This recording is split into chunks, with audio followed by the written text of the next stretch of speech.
हरे कृष्ण हो हरे मुरारी, हे नाथ नारायण वासुदेवा, श्रीमन नारायण नारायण नारायण, भजमन नारायण नारायण नारायण। गोविंद मेरो है, अरे गोपाल मेरो है, श्री बांके बिहारी नंदलाल सबको है। गोविंद मेरो है, गोपाल मेरो है, श्री बांके बिहारी नंदलाल मेरो है। बांके बिहारी जय हो तुम्हारी, जय हो तुम्हारी लाला, जय हो तुम्हारी। ओम नमो भगवते वासुदेवाय। भागवत पुराण की जय। श्रीमन नारायण नारायण नारायण, भजमन नारायण नारायण नारायण। आज हम 10वें स्कंद का 67वां अध्याय और 68वां अध्याय पढ़ेंगे। आज इसमें यह है 67वें अध्याय में दुविध का उद्धार। अब दुविध कौन है, ये राजा परीक्षित से पूछा जाएगा। राजा परीक्षित पूछेंगे सुखदेव जी से, गलत बोला। राजा परीक्षित ने पूछा, भगवान बलराम जी सर्वशक्तिमान एवं सृष्टि प्रलय की सीमा से परे अनंत हैं और उनका स्वरूप गुण लीला आदि मन बुद्धि और वाणी के विषय नहीं है। उनकी एक एक लीला लोक मर्यादा से विलक्षण है, अलौकिक है। उन्होंने और कुछ अद्भुत कर्म किए हों, उन्हें मैं फिर से सुनना चाहता हूँ।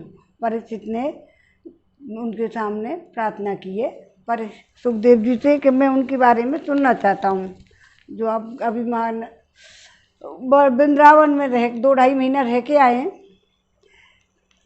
श्री सुखदेव जी कहा, परीक्षित, दुविध नाम का एक बानर था। वह भौमासुर का सखा और सुग्रीव मंत्री और मेंद का शक्तिशाली भाई था।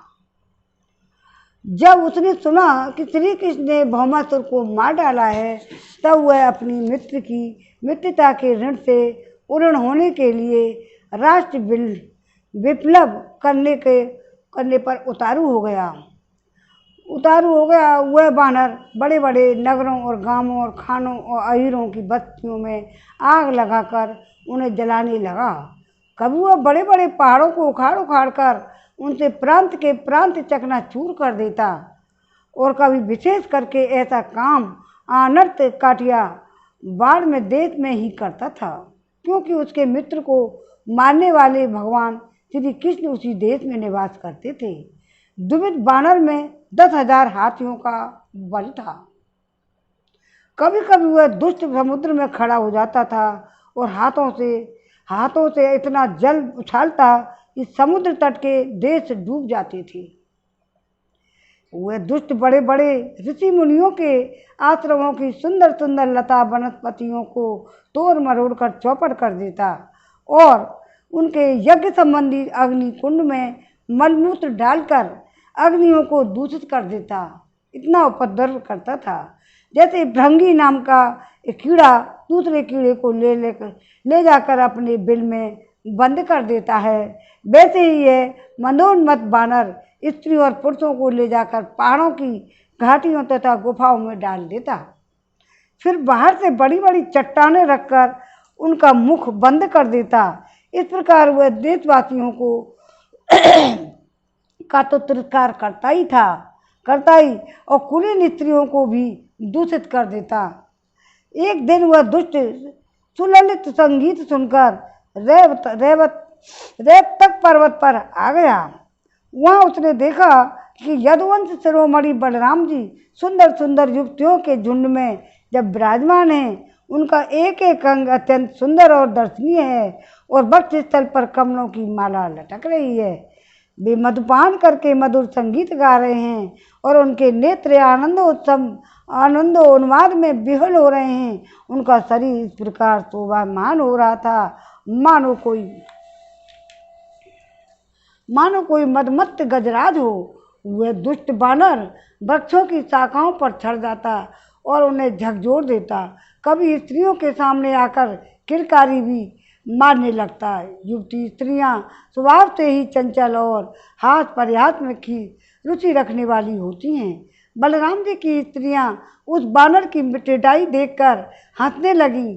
अब वह बानर भगवान बलराम जी के सामने ही उन स्त्रियों को अवहेलना करने लगा। वह उन्हें कभी अपनी गुदा दिखाता तो कभी भौं मटकाता, फिर कभी कभी गरज तरज कर मुंह बनाता और गुड़काता। वीर शिरोमणि बलराम जी उसकी यह चेष्टा देखकर क्रोधित हो गए। उन्होंने उस पर पत्थर का एक ऐसा टुकड़ा फेंका, परंतु द्विविद ने उसको अपने को बचा लिया और झपट कर मधु कलश उठा लिया और बलराम जी की अवहेलना करने लगा।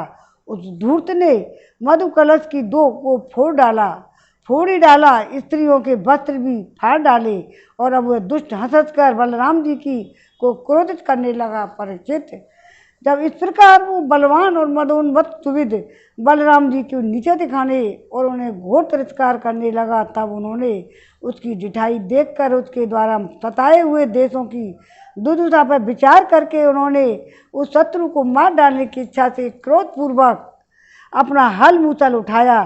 द्विविद भी बड़ा बलवान था। उसने अपने एक ही हाथ से साल का पेड़ उखाड़ लिया और बड़े वेग से दौड़कर बलराम जी के सिर पर उसे दे मारा।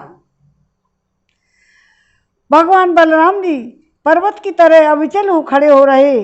उन्होंने अपने हाथ से उस वृक्ष को सिर पर गिरते गिरते पकड़ लिया और अपने सुनंद नामक मूसल से उस पर प्रहार किया। मूसल लगने से द्विविद का मस्तक फट गया और उसे खून की धारा बहने लगी। उस समय उसकी ऐसी शोभा हुई मानो किसी पर्वत से गेरू का सोता बह रहा हो। परंतु द्विविद ने अपने सिर फटने की कोई परवाह नहीं की। उसने कुपित होकर एक दूसरा वृक्ष उखाड़ा, उसे झाड़ झूड़ कर बिना पत्ते का कर दिया। फिर उसे बलराम जी पर बड़े जोर से प्रहार किया। बलराम जी ने उसे वृक्ष के सैकड़ों टुकड़े कर दिए। इसके बाद द्विविद ने बड़े क्रोध से दूसरा वृक्ष चलाया, परंतु भगवान बलराम जी ने उसे भी शतधा छिन्न भिन्न कर दिया। इस प्रकार वह युद्ध करता रहा। एक वृक्ष के टूट जाने पर दूसरा वृक्ष उखाड़ता, दूसरा उसके बाद फिर प्रहार करने की चेष्टा करता। इस तरह से सब ओर से वृक्ष उखाड़ कर लड़ते लड़ते उसने सारे वन को वृक्षहीन कर दिया। वृक्ष न रहे तब द्विविद का क्रोध और भी बढ़ गया तथा वह बहुत चिढ़कर बलराम जी के ऊपर बड़ी बड़ी चट्टानों की वर्षा करने लगा। परंतु भगवान बलराम जी ने अपने मूसल के उन सभी चट्टानों को खेल ही खेल में चकनाचूर कर दिया। परंतु भगवान बलराम जी ने अपने मूसल से उन सभी चट्टानों को खेल ही खेल में चकनाचूर कर दिया।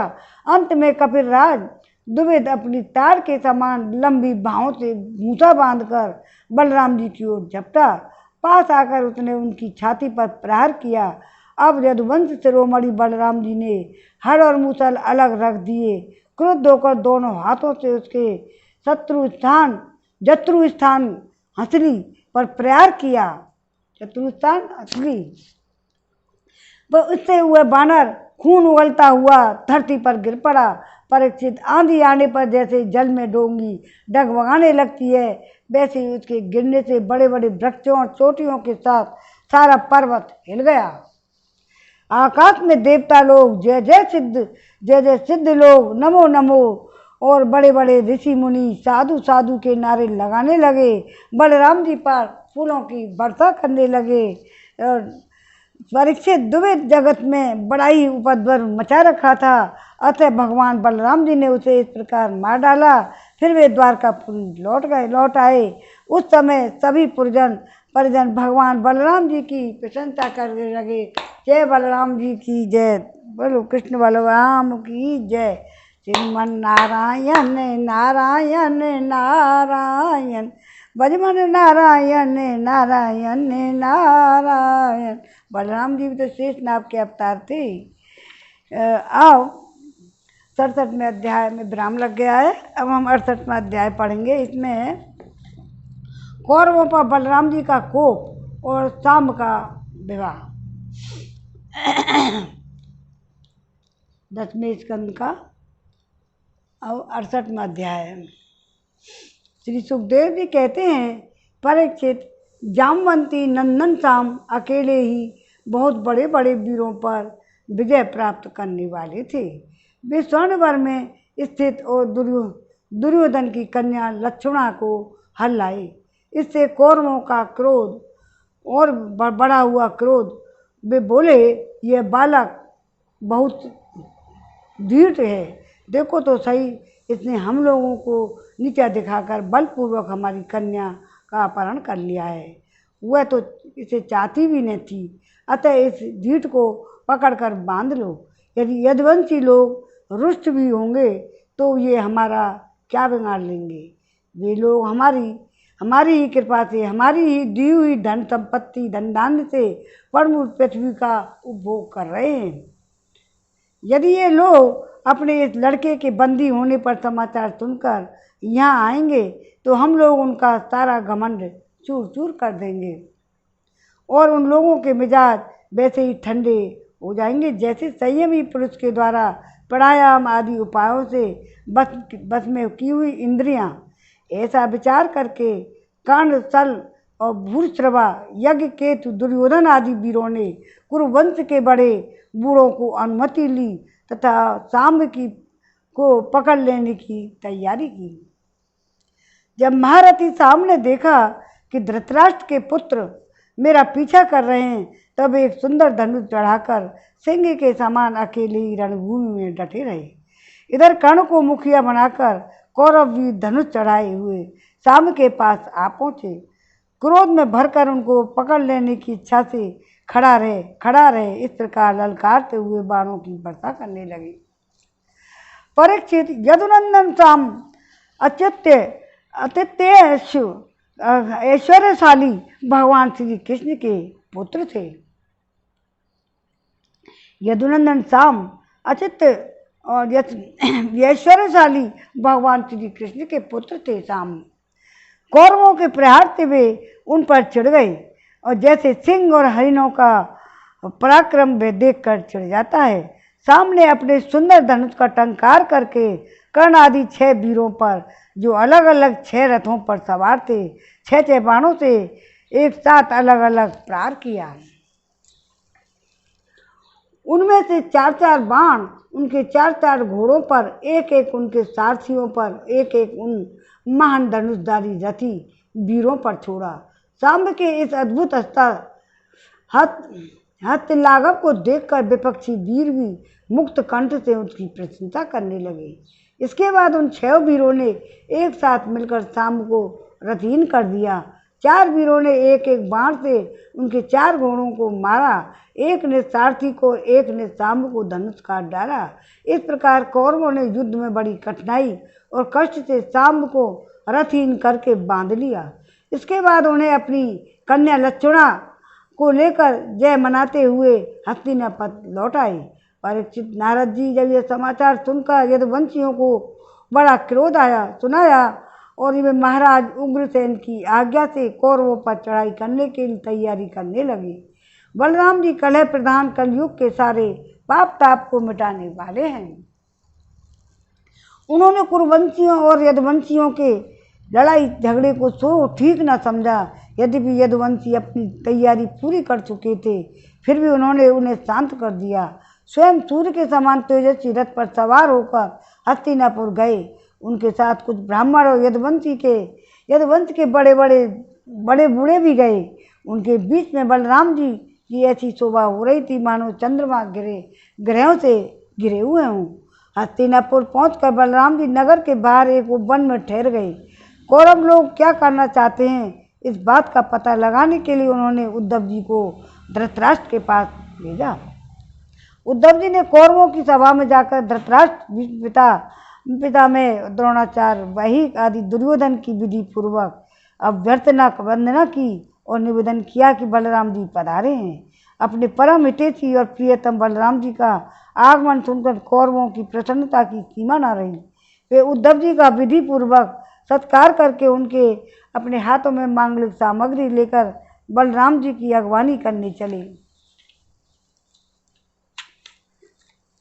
फिर अपनी अपनी अवस्था में संबंध के अनुसार सब लोग बलराम जी से मिले और उनके सत्कार के लिए उन्हें गौ अर्पण की, अर्घ्य प्रदान किया और उनमें जो लोग भगवान बलराम जी का प्रभाव जानते थे उन्होंने सिर झुकाकर उन्हें प्रणाम किया। तदंतर उन लोगों ने परस्पर एक दूसरे की कुशल मंगल पूछा। यह सुनकर सब भाई बंधु सकुशल हैं। बलराम जी बड़ी वीरता और गंभीरता के साथ बात कही।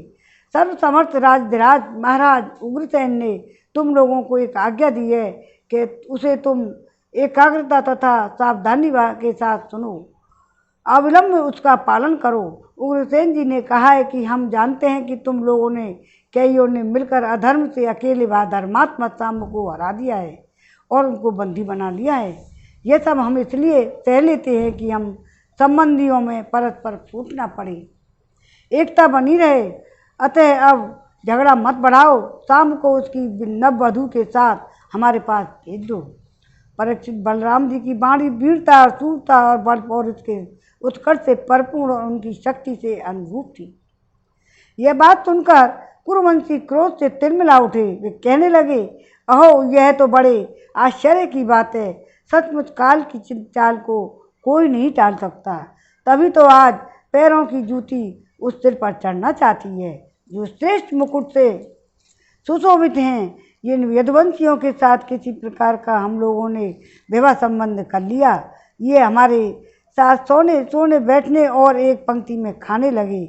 हम लोगों ने ही इन्हें राज सिंहासन देकर राजा बनाया और अपने बराबर बना लिया। ये यदुवंशी चमर, पंखा और शंख से छत्र, मुकुट, राज सिंहासन, राजोचित सैया का उपभोग इसलिए कर रहे हैं कि हमने जानबूझकर इस विषय में उपेक्षा कर रखी है। बस अब हो चुका। यदुवंशियों के पास अब राज चिन्ह रहने की आवश्यकता नहीं। उन्हें उनसे छीन लेना चाहिए। जैसे सांप को दूध पिलाने वाले के लिए बहुत ही घातक होता है, वैसे ही हमारे दिए हुए राज चिन्ह को लेकर यदुवंशी हमसे विपरीत हो रहे हैं। देखो भला, हमारे ही कृपा प्रसाद से इनकी भर्ती हुई, अब ये निर्लज्ज होकर हम ही पर हुक्म चलाते हैं। शोक है। जैसे सिंह का ग्रास कभी भेड़ा नहीं छीन सकता, वैसे ही यदि भीष्म, द्रोण, अर्जुन आदि कौरव वीर जानबूझकर इन्हें छोड़ न दे दें तो स्वयं देवराज इंद्र भी किसी वस्तु का उपभोग कैसे कर सकते हैं। श्री सुखदेव जी कहते हैं, हे राजा परीक्षित, कुरुवंशी अपनी कुलीनता, बांधवों, परिवार वालों की, भीष्म आदि के बल और धन संपत्ति के घमंड में चूर हो रहे थे। उन्होंने साधारण शिष्टाचार की भी परवाह नहीं की और वे भगवान बलराम जी को इस प्रकार दुर्वचन कहकर हस्तिनापुर लौट गए। बलराम जी ने कौरवों की दुष्टता और अशिष्टता देखी और उनके दुर्वचन भी सुने। अब उनका चेहरा क्रोध से तमतमा उठा। उस समय उनकी ओर देखा तक नहीं जाता था। वे बार बार जोर जोर से हंसने लगे। हंसकर कहने लगी, सच है, जिन दुष्टों को अपनी कुलीनता, बल, पौरुष और धन का घमंड हो जाता है, वे शांति नहीं चाहते। उनको दमन करने का रास्ता लाने का उपाय समझाना और बुझाना नहीं, बल्कि दंड देना। लेकिन ठीक वैसे ही जैसे पशुओं को ठीक करने के लिए डंडे का प्रयोग आवश्यक होता है। भला देखो तो सही, इस सारे यदुवंशी और श्री कृष्ण भी क्रोध से भरकर लड़ाई के लिए तैयार हो रहे थे। मैं उन्हें सनेह समझा बुझाकर इन लोगों को शांत करने के लिए, सुलह करने के लिए यहाँ आया। फिर भी ये मूर्ख ऐसी दुष्टता कर रहे हैं। इन्हें शांति प्यारी नहीं, कलह प्यारी है। ये इतने घमंडी हो रहे हैं कि बार बार मेरा तिरस्कार करके गालियाँ बक गए हैं। ठीक है भाई, ठीक है, पृथ्वी के राजाओं की तो बात ही क्या, त्रिलोकी के स्वामी इंद्र और लोकपाल जिनकी आज्ञा का पालन करते हैं, वे उग्रसेन राजाधिराज नहीं हैं। वे तो केवल भोज, वृष्णि और अंधक वंशी यादवों के ही स्वामी हैं। स्वामी क्यों, जो सुधर्मा सभा को अधिकार में करके उसमें विराजते हैं, जो देवताओं के वृक्ष से पारिजात का उखाड़ कर ले जाते हैं, उनका उपभोग करते हैं। वे श्री कृष्ण भगवान भी राज सिंहासन के अधिकारी नहीं हैं। अच्छी बात है। सारे जगत की स्वामिन भगवती लक्ष्मी स्वयं जिनके चरण कमलों की उपासना करती है, वे लक्ष्मीपति भगवान श्री कृष्णचंद्र छत्र छमर और राजा राजा उचित सामग्रियों को नहीं रख सकते।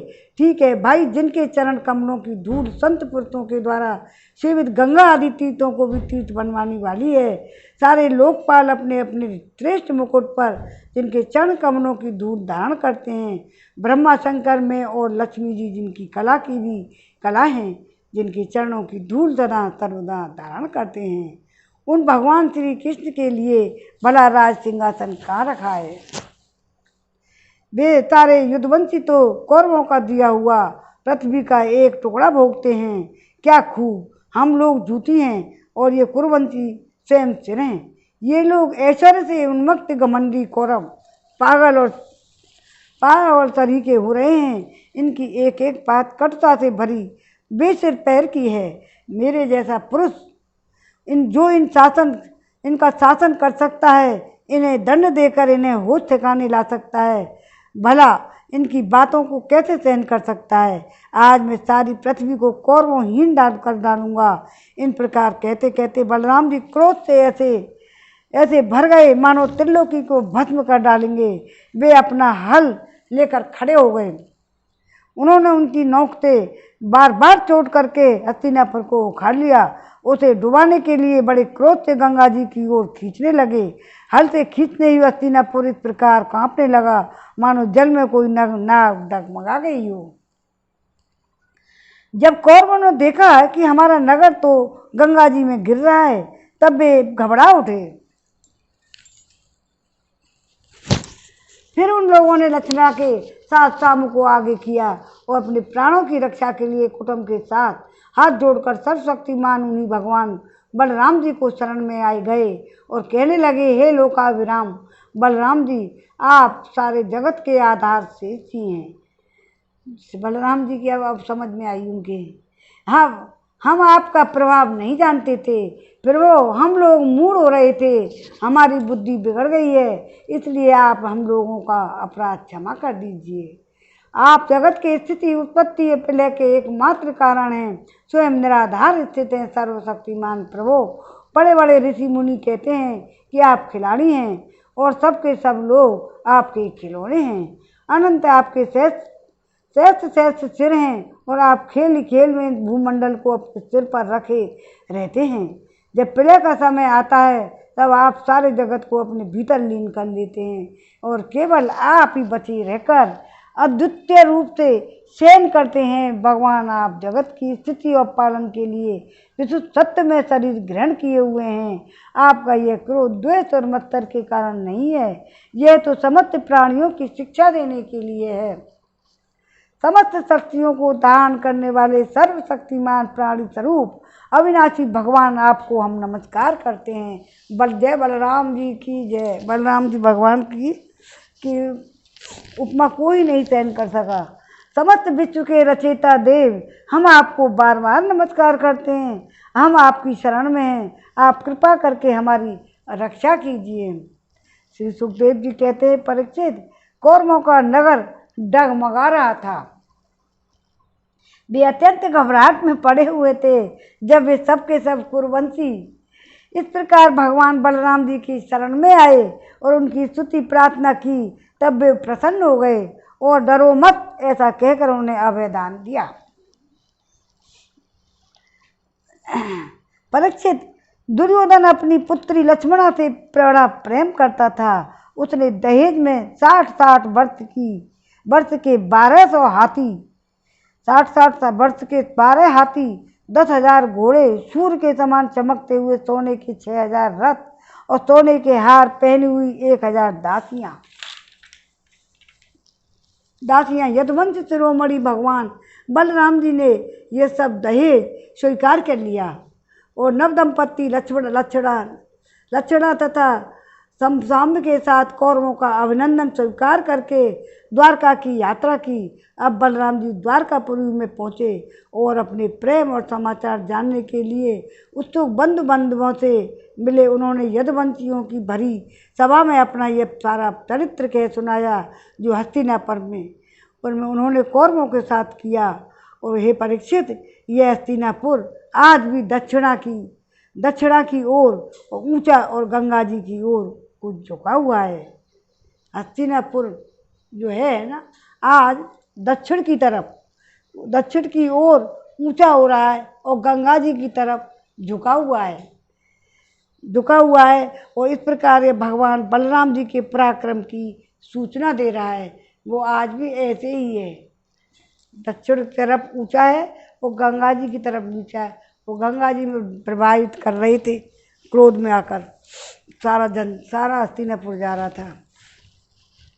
अब 68वां अध्याय में विराम हो गया है और 69वां और पढ़ लें हम। इसमें देव ऋषि नारद जी का भगवान की गृहचर्या देखना, ये भी बड़ा रोचक है। आप सुनो कितना बढ़िया है। 10वें स्कंद का 69वां अध्याय। श्रीमन नारायण नारायण नारायण, पद्मन नारायण नारायण नारायण, गोविंद मेरो है अरे गोपाल मेरो है। कृपा के ही यारी ये बलराम भी हमारा है। कृष्ण बलदाऊ दोनों ही भाई एक ही हैं।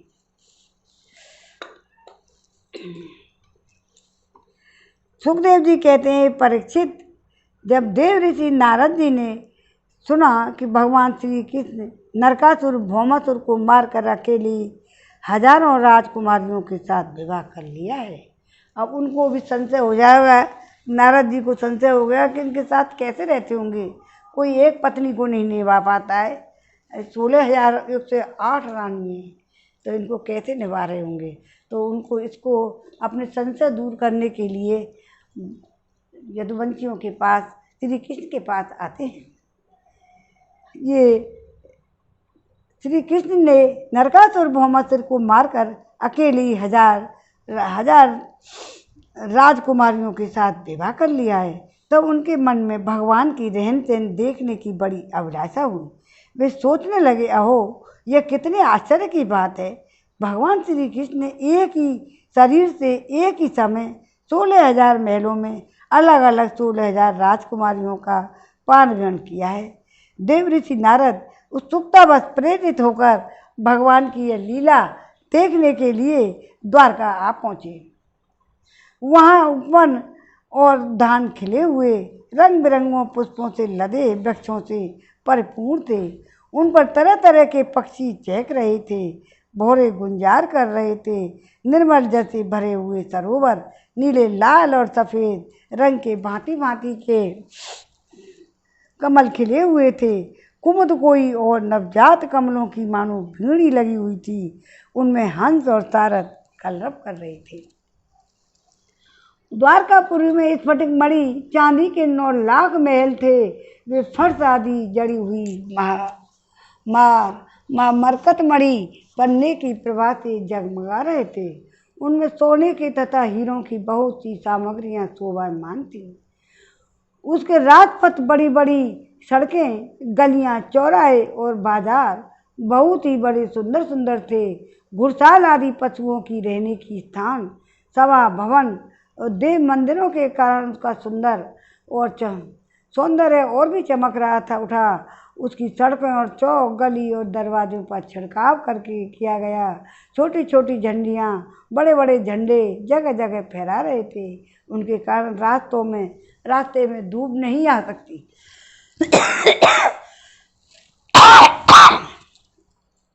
नहीं आ पाती थी। और उसी द्वारका नगरों में भगवान श्री कृष्ण का बहुत ही सुंदर अंतःपुर था। बड़े बड़े लोकपाल उसकी पूजा प्रशंसा किया करते थे। उसका निर्माण करने में विश्वकर्मा ने अपना सारा कौल, कला, कौशल, सारी कारीगरी लगा दी थी। उस अंतःपुर में निवास में भगवान की रानियों के 16,000 से अधिक महल शोभायमान थे। उनमें से एक बड़े भवन में देव ऋषि नारद जी ने उसमें प्रवेश किया। उस महल में मुँहों के खंभे, बेधुर उत्तम उत्तम छज्जे, इंद्र नीलमणि की दीवारें जगमगा रही थीं।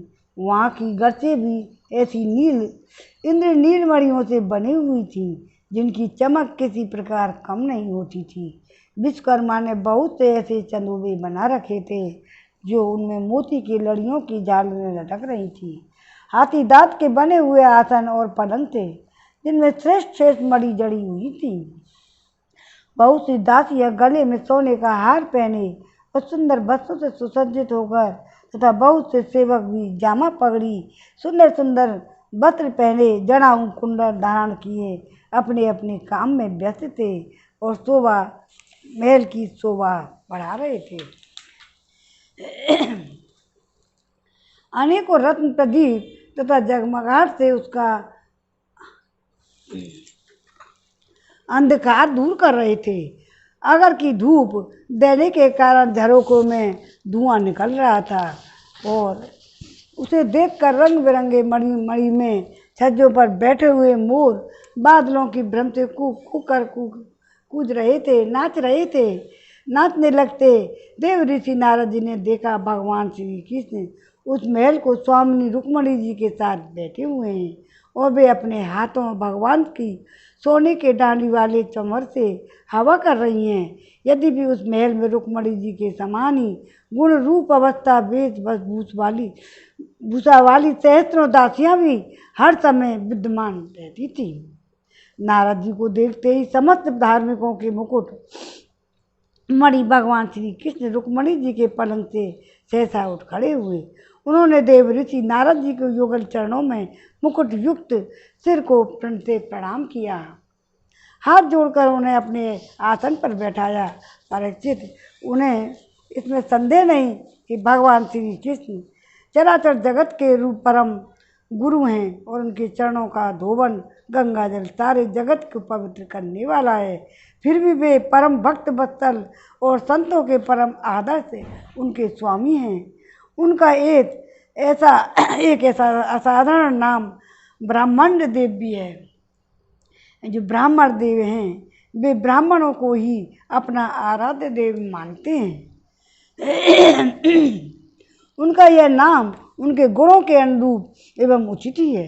तभी तो भगवान श्री कृष्ण स्वयं नारद जी के पांव पखारे और उनका चरणामृत अपने सिर पर धारण किया।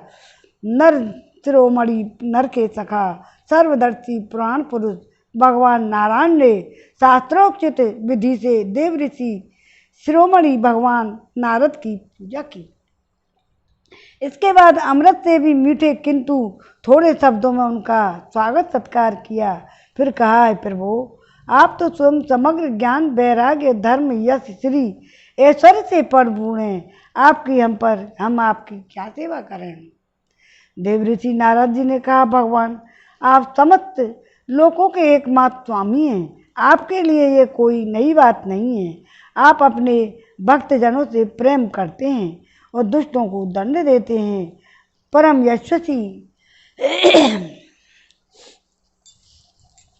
प्रभु, आपने जगत की स्थिति और रक्षा के लिए समस्त जीवों का कल्याण करने के लिए स्वेच्छा से अवतार ग्रहण किया है।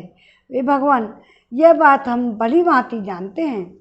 ये बड़े सौभाग्य की बात है कि आज मुझे आपके चरण कमलों के दर्शन हुए। आपके ये चरण कमल संपूर्ण जनता को परम शाम मोक्ष देने में समर्थ हैं, जिनके ज्ञान की कोई सीमा ही नहीं है। वे ब्रह्मा शंकर आदि सदा सर्वदा अपने हृदय में धारण करते हैं और उनका चिंतन करते हैं। वास्तव में वे श्री चरण ही संसार रूपी कुएं में गिरे हुए लोगों को बाहर निकालने के लिए अवलंबन है। आप ऐसी कृपा कीजिए, आपके इन चरण कमलों की स्मृति सर्वदा बनी रहे। मैं चाहे जहाँ जैसे रहूं, उनके ध्यान में तन्मय रहूं। परीक्षित, इस प्रकार देव ऋषि नारद जी योगेश्वरों के भी योगेश्वर ईश्वर भगवान श्री कृष्ण की योग माया का रहस्य जानने के लिए उनकी दूसरी पत्नी के महल में गए। वहाँ उन्होंने देखा भगवान श्री कृष्ण अपनी प्राण प्रिया उद्धव जी के साथ चौसर खेल रहे हैं। वहाँ भी भगवान ने खड़े होकर उनका स्वागत किया, आसन पर बैठाया, विविध सामग्रियों द्वारा बड़ी भक्ति से उनकी पूजा अर्चना की। इसके बाद भगवान ने नारद जी से अनजाने की तरह पूछा, आप यहाँ कब पधारे? आप तो परिपूर्ण आत्मराम, आप तो काम हैं और हम लोग ये अपूर्ण हैं। अब उन्हें ऐसा नहीं किया जैसे हम मामले हों और माँ ऐसी अवस्था में भला हम आपकी क्या सेवा कर सकते। रुक्मणी जी के महल में गए तब भी जो कर रहे कि हम आप का है, कब आए, कैसे आए, तो आपकी क्या सेवा करें। ऐसी अवस्था में भला आपकी क्या सेवा कर सकते हैं। फिर भी ब्रह्म स्वरूप नारद जी, आप कुछ न कुछ आज्ञा अवश्य कीजिए, हमें सेवा का अवसर देकर हमारा जीवन सफल कीजिए। नारद जी ये सब देखकर सुनकर चकित और विस्मित हो रहे थे और वहाँ से उठकर चुपचाप दूसरे महल में चले गए। उस महल में भी देव ऋषि नारद ने देखा भगवान श्री कृष्ण अपने नन्हे नन्हे बच्चों को दुलार रहे हैं। वहाँ से फिर दूसरे महल में गए तो क्या देखते हैं भगवान श्री कृष्ण स्नान की तैयारी कर रहे हैं। इसी प्रकार देव ऋषि नारद ने विभिन्न विभिन्न महलों में भिन्न भिन्न कार्य करते देखा। कहीं वे यज्ञ कुंडों में हवन कर रहे हैं तो कहीं पंच महायज्ञों से देवता आदि की आराधना कर रहे हैं, कहीं ब्राह्मणों को भोजन करा रहे हैं तो कहीं यज्ञ का विशेष स्वयं भोजन कर रहे हैं, कहीं संध्या कर रहे हैं तो कहीं मौन होकर गायत्री का जाप कर रहे हैं, कहीं हाथों में ढाल तलवार लेकर उनको चलाने के लिए पैंतरे बदल रहे हैं, कहीं घोड़े हाथी अथवा रथ पर सवार होकर श्री कृष्ण विचरण कर रहे हैं, कहीं पलंग पर सो रहे हैं, कहीं बंदीजन उनकी स्तुति कर रहे हैं। किसी महल में उद्धव मंत्रियों के साथ किसी प्रकार गंभीर विषय पर परामर्श कर रहे हैं तो कहीं उत्तमोत्तम वीरांगनाओं से घिरकर जल क्रीड़ा कर रहे हैं, कहीं शेष ब्राह्मणों को वस्त्राभूषण सुसज्जित गऊओं का दान कर रहे हैं। अलग अलग जगह पर अलग अलग महल में जाकर देखा तो भगवान श्री कृष्ण सब महलों में कोई ना कोई अलग अलग काम कर रहे हैं। तो कहीं श्रेष्ठ ब्राह्मणों को वस्त्राभूषण से सुसज्जित गऊओं का दान कर रहे हैं तो कहीं मंगल में इतिहास पुराणों का श्रवण कर रहे हैं, कहीं किसी पत्नी के महल में अपनी प्राण प्रिया के साथ हास्य विनोद की बातें कर रहे हैं, करके हंस रहे हैं तो कहीं धर्म का सेवन कर रहे हैं, कहीं अर्थ का सेवन कर रहे हैं, कहीं धन संग्रह और धन वृद्धि के कार्यों में लगे हुए हैं तो कहीं धर्मानुकूल गृहस्थोचित विषयों का उपभोग कर रहे हैं, कहीं एकांत में बैठकर प्रकृति के अतीत पुराण पुरुष का ध्यान कर रहे हैं तो कहीं गुरुजनों का इच्छित भोग सामग्री समर्पित करके उनको सेवा शुश्रूषा कर रहे हैं। जब देव ऋषि नारद जी ने देखा कि भगवान श्री कृष्ण किसी के साथ युद्ध की बात कर रहे हैं तो किसी के साथ संधि की, कहीं भगवान बलराम जी के साथ बैठकर सत्पुरुषों के कल्याण के बारे में विचार कर रहे हैं तो कहीं उचित समय पर पुत्र और कन्याओं का उनके सदृश पत्नी और बरों के साथ बड़ी धूमधाम विधिवत विवाह कर रहे हैं, कहीं घर से कन्याओं को विदा कर रहे हैं तो कहीं से बुलाने की तैयारी में लगे हुए हैं। योगेश्वर भगवान श्री कृष्ण के इन विराट उत्सवों को देखकर हम सभी लोग विस्मित हो रहे हैं और चकित हो जाते हैं। वहाँ बड़े बड़े यज्ञों के द्वारा समस्त देवताओं का यजन पूजन और कहीं कुएं बगीचे मठ आदि बनवाकर इष्टापूर्त धर्म का आचरण कर रहे हैं, कहीं श्रेष्ठ यादवों से घिरे हुए सिंधु देशीय घोड़ों पर चढ़कर मृग्या कर रहे हैं। इस प्रकार यज्ञ के लिए मेध पशुओं का संग्रह कर रहे हैं, कहीं प्रजा में अंतपुर में महलों में वेश बदलकर छिपे रूप से सबका अभिप्राय जानने के विचरण कर रहे हैं। क्यों ना हो भगवान योग ईश्वर जो हैं भगवान है, उनकी लीला अपरंपार है और अपने अलग अलग रूप में अलग अलग कार्य कर रहे हैं। जितनी भी पत्नियां थी उतने ही रूप बनाए, उतने ही सब कुछ, किसी को यूँ नहीं लिया हमसे कम प्यार करते हैं। भगवान हमारे नहीं हैं, किसी को ऐसा आवाज़ ही नहीं होता था। परीक्षित इस प्रकार मनुष्य की लीला करते हुए ऋषिकेश भगवान श्री कृष्ण की योग माया का वैभव देखकर देव ऋषि नारद मुस्कुराते उनसे कहा, हे योगेश्वर आत्मदेव, आपकी योग माया ब्रह्मा जी आदि बड़े बड़े मायावियों के लिए भी अगम्य है, परंतु हम आपको योग माया का रहस्य जानते हैं क्योंकि आपके चरण कमलों की सेवा करने से स्वयं हमारे सामने प्रकट हो गई है। देवताओं के भी आराध्य देव भगवान 14 भुवन और आपके श्वेत पर पूर्ण हो गए हैं। अब मुझे आज्ञा दीजिए कि मैं आपकी त्रिभुवन पावनी लीला का गान करता हुआ तीनों लोकों में विचरण करूं। भगवान श्री कृष्ण ने कहा, हे देवादिदेव नारद जी, देव ऋषि नारद जी, मैं ही धर्म का उपदेशक, पालन करने वाला और उसका अनुष्ठान करने वाले का अनुमोदन करता भी हूँ। इसलिए संसार की धर्म की शिक्षा देने के लिए उद्देश्य से ही मैं इस प्रकार धर्म का आचरण करता हूँ। हे मेरे प्यारे पुत्र, तुम मेरी यह योग माया देखकर मोहित मत होना। श्री सुखदेव जी कहते हैं, इस प्रकार भगवान श्री कृष्ण ग्रस्तों को पवित्र करने वाले श्रेष्ठ धर्मों का आचरण कर रहे थे। यद्यपि वे एक ही हैं, फिर भी देव ऋषि नारद जी ने उनको उनकी प्रत्येक पत्नी के महल में अलग अलग देखा। भगवान श्री कृष्ण की शक्ति अनंत है, उनकी योग माया का परम ऐश्वर्य बार बार देखकर देव ऋषि नारद के विस्मय और कौतूहल की सीमा न रही।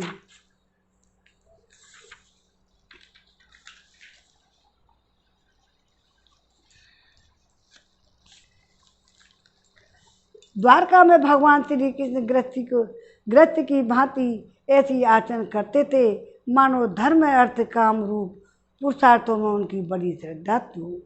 उन्होंने देव ऋषि नारद का बहुत सम्मान किया और अत्यंत प्रसन्न होकर भगवान का स्मरण करते हुए वहाँ से चले गए।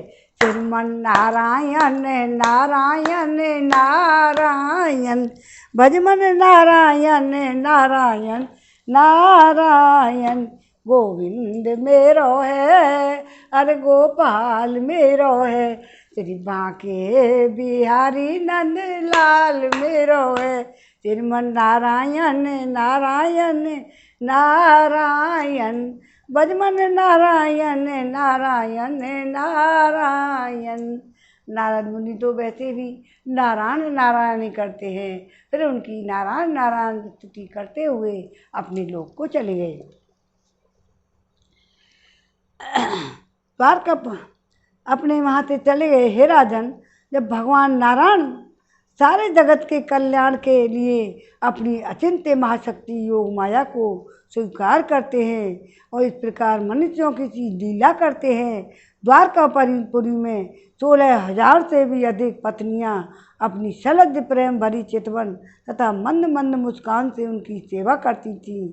वे उनके साथ विहार करते थे। भगवान श्री कृष्ण से जो लीलाएं की हैं उन्हें दूसरा कोई नहीं कर सकता, परंतु वे विश्व की उत्पत्ति स्थिति प्रलय के परम कारण जो उनकी लीलाओं का गान श्रवण और गुणगान करने वालों का अनुमोदन करते हैं, उसी मोक्ष के मार्ग स्वरूप भगवान श्री कृष्ण के चरणों में परम प्रेममयी भक्ति प्राप्त हो जाती है। अब हम यहीं विराम देते हैं। श्रीमन नारायण नारायण नारायण, भजमन नारायण नारायण नारायण, गोविंद मेरो है गोपाल मेरो है, श्री बांके बिहारी नंदलाल मेरो है। बांके बिहारी जय हो तुम्हारी, जय हो तुम्हारी लाला जय हो तुम्हारी, गोविंद मेरो है गोपाल मेरो है, श्री बांके बिहारी नंदलाल मेरो है। बांके बिहारी जय हो तुम्हारी, जय हो तुम्हारी लाला जय हो तुम्हारी, गोविंद मेरो है गोपाल मेरो है, श्री बांके बिहारी नंदलाल मेरो है। जग में सुंदर हैं दो नाम, चाहे कृष्ण कहो चाहे राम। एक हृदय में प्रेम बढ़ाए, एक पाप के ताप हटाए, दोनों ही हैं सुख के सागर दोनों पूर्ण काम। चाहे कृष्ण कहो चाहे राम, जग में सुंदर नाम हैं दो सुंदर नाम। माखन ब्रज में एक चुरावे, एक बेर सबरी के खावे, प्रेम भाव से भरे अनोखे दोनों के हैं काम। चाहे कृष्ण कहो चाहे राम। एक कंस पापी संगारे, एक दुष्ट रावण को मारे। दोनों हैं जीवन दुख हरता, दोनों बल के धाम।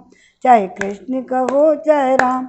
एक राधिका संग में राजे, एक जानकी संग विराजे। चाहे सीताराम कहो चाहे बोलो राधे श्याम। चाहे कृष्ण कहो चाहे राम, दोनों का मतलब एक ही है। दोनों हैं घट घट के बासी, दोनों हैं आनंद काशी। चाहे राम कहो चाहे कृष्ण। श्री भागवत भगवान की आरती। श्री भागवत भगवान की है आरती, पापियों को पाप से है तारती। श्री भागवत भगवान की है आरती, पापियों को पाप से है तारती। ये अमर ग्रंथ ये मुख्य पंथ, ये पंचम वेद निराला, नव ज्योति जगाने वाला। ये अमर ग्रंथ ये मुख्य पंथ, ये पंचम वेद निराला, नव ज्योति जगाने वाला। हरि गान यही वरदान यही, जग की मंगल की आरती। पापियों को पाप से है तारती। ये शांति गीत पावन पुनीत सा, कोप मिटाने वाला, हरि तरस दिखाने वाला। है सुख करणी है दुख हरणी, श्री मधुसूदन की आरती। को पाप से है तारती। ये मधुर बोल जग बंद खोल, सन्मार्ग दिखाने वाला, बिगड़ी को बनाने वाला। श्री राम यही घन श्याम यही, प्रभु की महिमा की आरती। पापियों को पाप से है तारती। श्री भागवत भगवान की है आरती, पापियों को पाप से है तारती। ओम नमो भगवते वासुदेवाय नमः। आज के आनंद की जय जय जय श्री राधे राधे श्याम।